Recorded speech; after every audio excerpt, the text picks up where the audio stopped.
I'm strongly concerned that we're getting away from critical thought and into censorship. From the 1800s until the early 1900s, thousands of Native people were held at Fort Marion, now called Castillo de San Marcos, as the United States carried out mass removal of Native people from their homelands onto reservations. The fortress, built in the early 1600s, is one of the many sites with signage flagged as unpatriotic following a March executive order from President Donald Trump titled Restoring Truth and Sanity to American History. The executive order calls for all federal sites, including those managed by the Department of the Interior, to ensure that messaging emphasizes patriotic values. What has been very interesting about this process, the National Park Service is always taking the public's comments and had a review process of them, but never to this level. And normally it goes through a much more rigorous and review process that is done by the interpretation staff.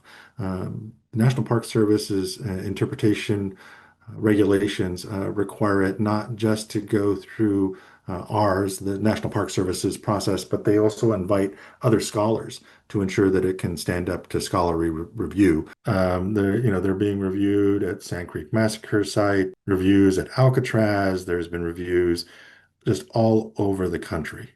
There's been discussions at the Black Hills. There's been discussions about what types of books are actually in the visitor centers and what are being sold and whether those are being disparaging in any way and whether those books should be removed from the visitor center.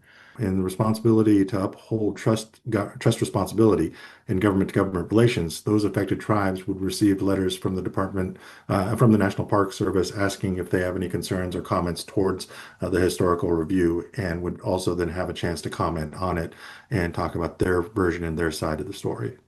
Many affected tribes, including the Fort Sill Apache tribe in Oklahoma, said they have received no notice that the signs are under review.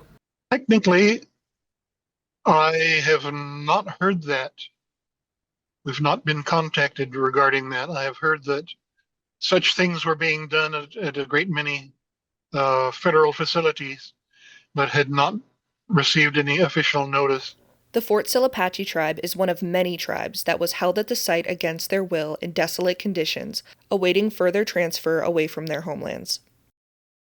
For the United States, they should remember such things because they need to know how their own government, I should say our own government, because we are part of that also, actually functions and what has happened in the past and what might possibly happen in the future.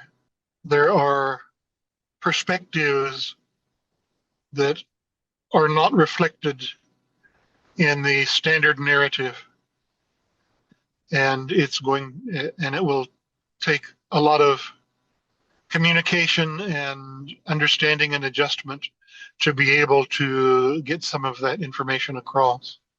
For now, the signs remain under review, with no specific deadline in sight. National Park Service works very hard to ensure that both sides of the story are told and that so people can go into it with thought and care and come out and asking more questions without being led to a conclusion so that they can do more study on their own. The people that were incarcerated there, that were held there, they wanted their stories to be heard and they wanted to be remembered. From Seminole and Miccosukee homelands, I'm Amelia Schaefer.